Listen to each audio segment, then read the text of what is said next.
Before the season started, we would have circled this game and said it was the game of the year in the Big Ten Conference.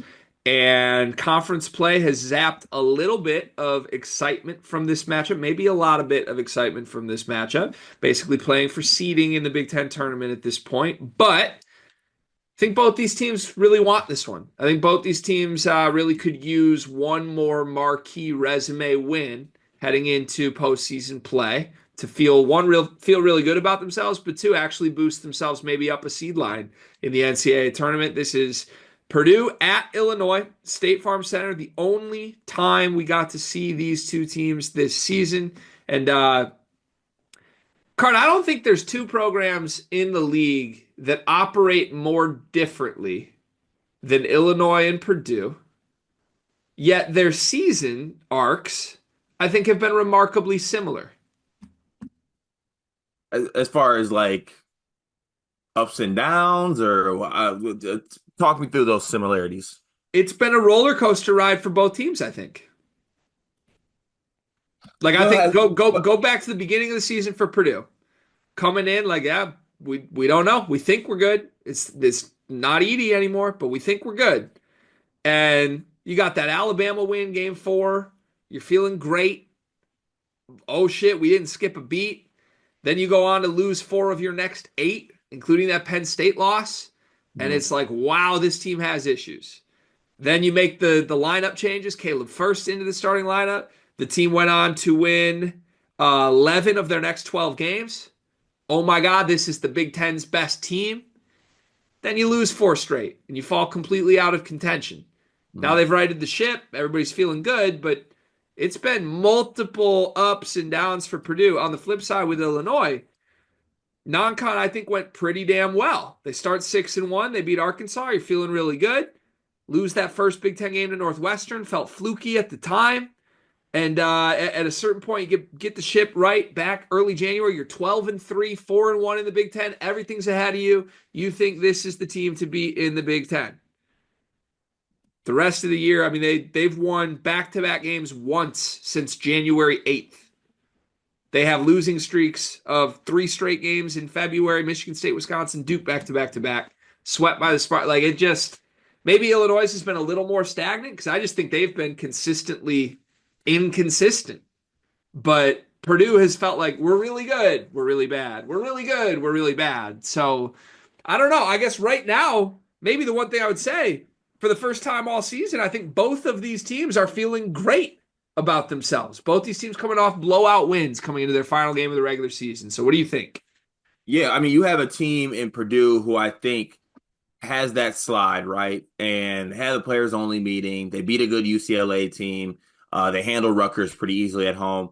But it was more so a reset for, I think, their star players. More importantly, Braden Smith. I think Braden Smith has been incredible in these past 2 games, along with Fletcher Lawyer playing well and TKR playing to his level, while also getting some rest, right? I think they got some much needed rest as far as those guys not playing 40 minutes a game.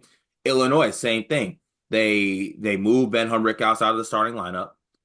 They finally make the move that when I say people, and a lot of people have been saying for the good amount of the year, and put Will Riley into the starting lineup.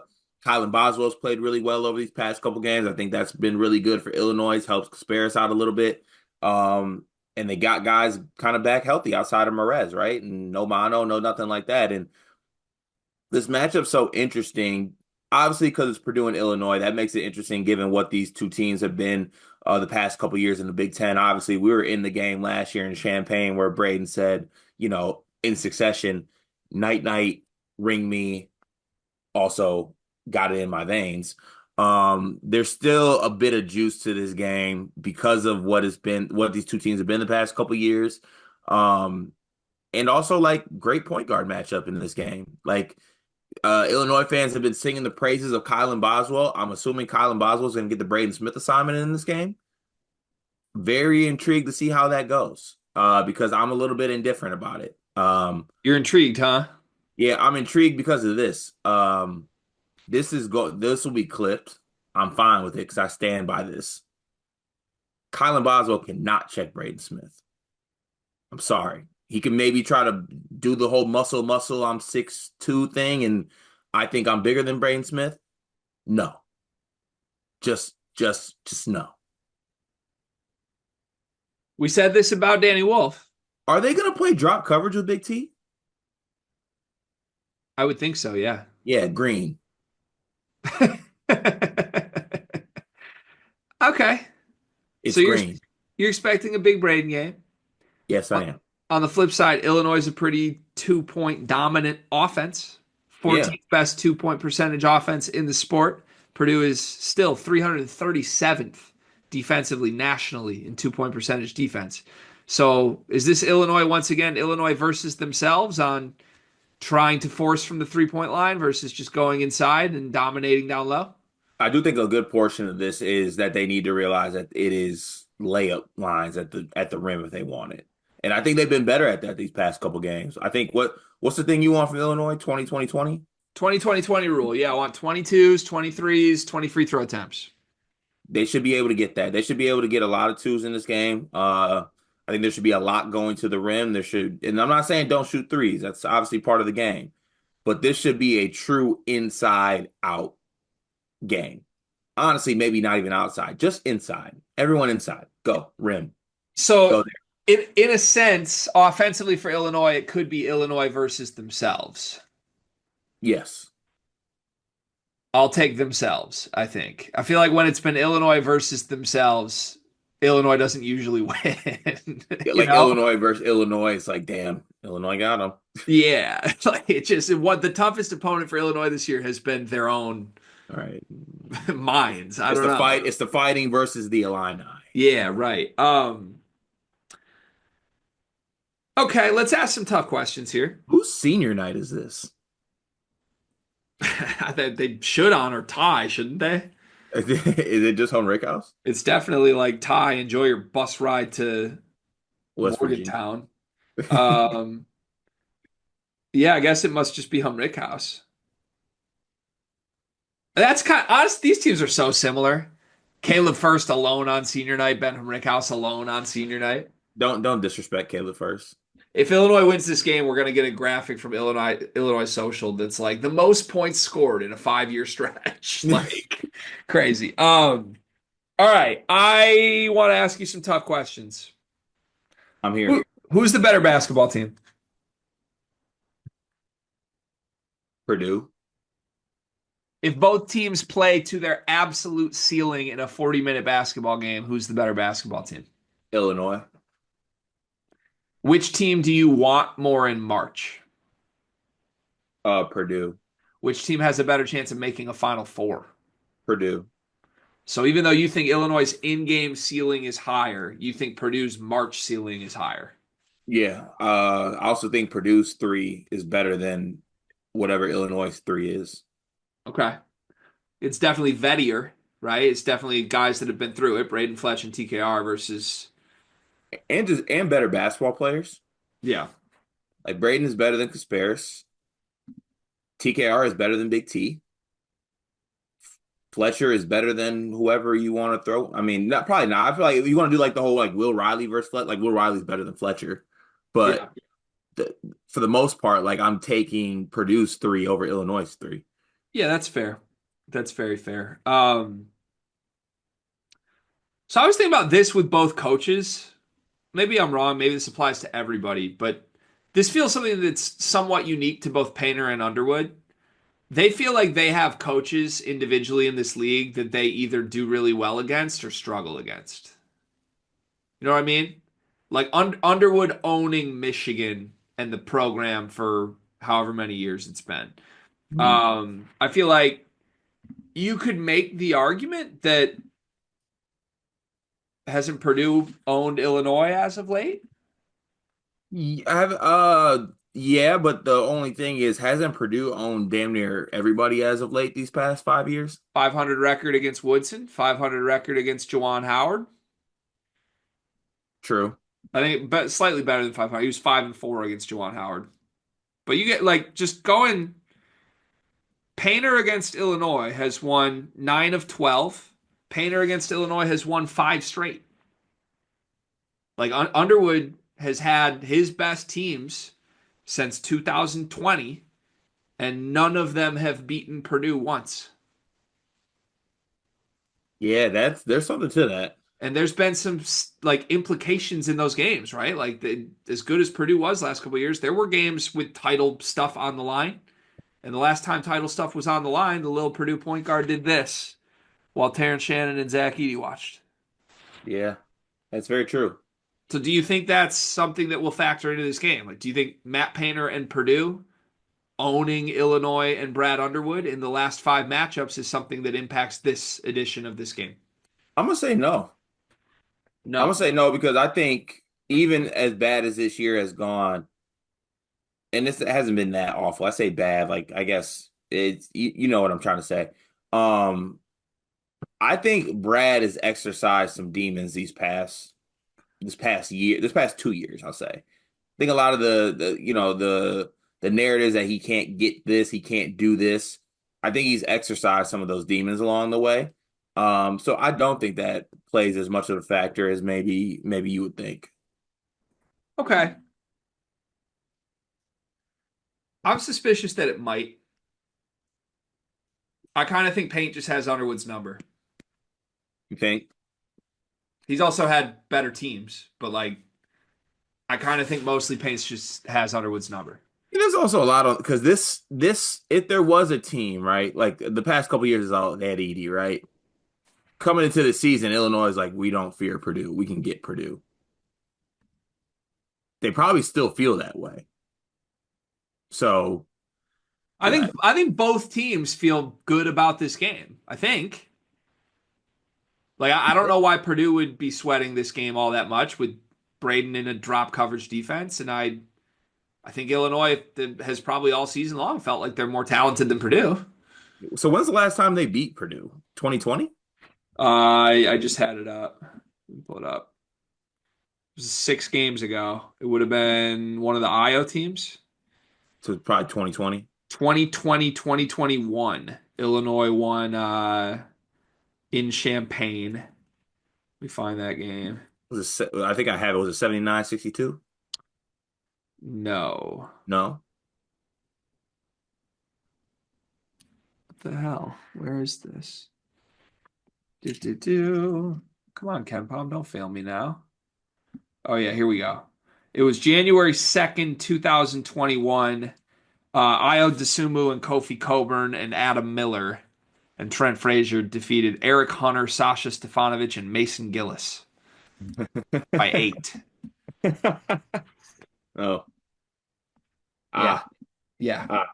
I don't think Illinois is beating a good Purdue team, is my point, under Brad Underwood. Don't think that's happened. Okay, so simple question. This is a good Purdue team. Yes. So Purdue's winning this game. Maybe.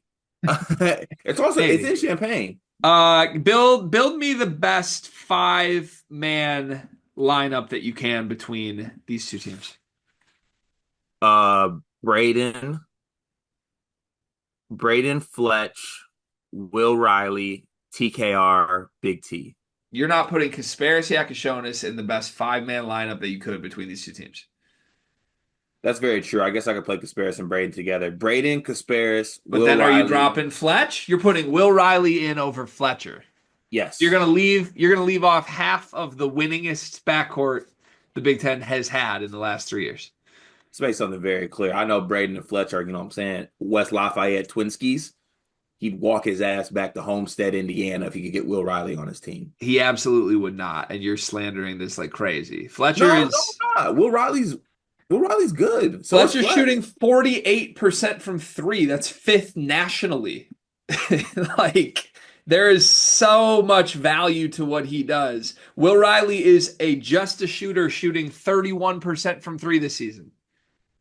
Like, Who's come the best on. five? I understand you like him as a prospect. He's good. He's very good. He torched my team. I was wrong about saying Danny Wolf's been better than him. Will Riley was the best player on the floor in that game. I respect it. If you want to put him in the lineup, that's fine. But Fletch is shooting 48% from 3 this year. Will Riley's shooting 31%. Not just about 3-point shooting though. It's about building a team. You need Will Riley does a shooting. lot, does everything else better than Fletch. Everything. He boards better. He passes better. He checks better. He They dribbles both better. can't check. But Will Riley does it better. He can't check better. He does it better. Neither one checks at all. Fletch tries, he's in the right spots. Will Riley is in the wrong spots. Coach Elliott with the clipboard. Round them troops. I got Braden Kasparis, Will Riley, TKR, Big T. And Who's can your we at five? least go small? Put TKR at the 5, Will Riley at the 4. Leaving Fletcher off of the best group of 5 of this team seems insane. The Zoom is yours. Pick your five. I just want to make it clear over and over again, double, triple down. You are leaving Fletcher Lawyer off of the best possible assembly line of 5 players on these two teams. Yeah. You fell for it again. What? If Illinois has 3 of the 5 best players in this game and trying to build a winning basketball team, a good, successful basketball team, why isn't this team better? Well, I tried to put Fletch in there for Kasparis, and you wouldn't let it fly. I mean, that feels because Spares is really good. Will Riley has not been really good all season long. He's had a good 2.5 week stretch right now. I got Braden. I don't need Kasparis. So, what's your final answer? Braden Kasparis, Will Riley, TKR, Big T.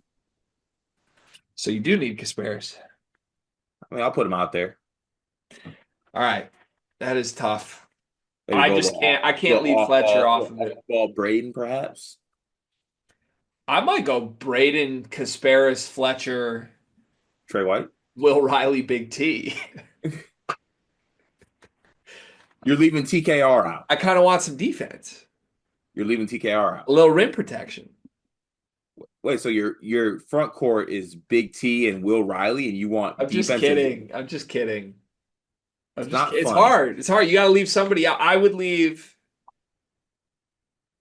I think I'd leave Big T out, honestly, or Riley. To me, the cut has to be Big T or Will Riley. Kasparis is a non-negotiable. I would, without hesitation, go Braden Kasparis, Fletcher, TKR, and then it's which 5th Illinois guy do you want? But man, I can't believe disrespecting the 5th best shooter in the country, a 2-time champion, a guy who's 5-0 against. Well, no, 3-0, 3-0 against Illinois. Good Crazy. on him. Crazy. All right. What else? What do you think is going to happen in this game? Like, what decides this game? What Correct. X's and O's thing schematically on either side of the Oh, ball? What decides this game? oh, X's and I was gonna say stripes. I think a lot of this is. I mean, we joked about it, but I think a lot of this does depend on Illinois' shot diet. I think it's going to be massive in this game. If they get up 50, 40 3-pointers, then like I think they might get blown out. But if they attack the rim consistently, put pressure on Purdue because they do lack rim stuff, I think it's going to be a close game. I think it's going to be a battle. And I think we know how battles in Champaign typically end when that one guy who's point guard for Purdue is on the floor. Yeah, I think you alluded to where I'm going with this. Is like things I'm keeping an eye on X's and O's wise. Obviously, is Illinois insistent on going inside? They can exploit Purdue's lack of rim protection if they want to, but the thing, Big T never goes inside. So I don't really think Illinois is going to try and make them pay in the paint all that much in this game. Um, on the flip side, it should just be Braden Smith torching drop coverage all game. Like Illinois' normal defensive scheme, I don't think maps well at all to trying to stop Purdue. Maybe Illinois could switch a lot. They were doing that a lot early in the season, but they've stopped doing it lately. So I don't know. But it's going to require Brad to come in with a good game plan. To me, the thing I'm most excited for is the same thing I was excited for in November: Braden Smith versus Kasparis Yakushonis. Braden Smith has a chance to win Big Ten Player of the Year. He needs a good performance in the final game to maybe punch his ticket to that. Kasparis Yakushonis is a great talent, an awesome player. He's also a guy who has been a liability in losses. He had 6 points and 7 turnovers and 0 assists in 24 minutes against Wisconsin. He had 3 points and 5 fouls in 8 minutes against Michigan State. And I understand the refs took him out of that, but that was also on him for being a disaster and putting himself in some bad spots in that game. He was awful against Dylan Harper and Rutgers. He was awful against Ohio State. He's had stinkers. Show who you are. Who are you against the best point guard in the country in the final game of the regular season? We wanted this to be for a Big Ten championship before the season started. It's not. Now it's just for some pride and who are you really? And I think Braden Smith has taken this matchup personally the last couple of years. In Brad Underwood's own words, Kasparis and this team don't even know that it's March. So we'll see where that goes. You want to get to a prediction here? Let's do it. It's not easy to win at State Farm, Cart. Ken Pom has Illinois favored by 2 at home over Purdue in this game. It's not. What's their home record this year? 1-1, 2-1, 3-1, 4-1, 4-2, 4-3, 5-3, 6-3, 6-4, 7-4, 8-4, 9-4, 10-4, 12-4. Okay, 12-4. So they're pretty good. Pretty good there. Make it 12-5. I got Purdue in this game. I think it is going to come down to the end because I'm going to believe in Illinois shot diet and that it's a lot at the rim. But at the end of the day, Braden Smith is Braden Smith. So give me Purdue by 5. I think we're going to see an inspired Illinois performance, but I don't think any of the things that Illinois does schematically really hurt Purdue all that much, unless they really double and triple down on going inside. The one thing I do think Illinois could win here, Cart, that we didn't really say, the same way they did to Michigan. Couldn't Illinois just fly around and get like 40 rebounds in this game? They could, but will they want to? Purdue's not a great rebounding team. Will they fly around? I think so. True.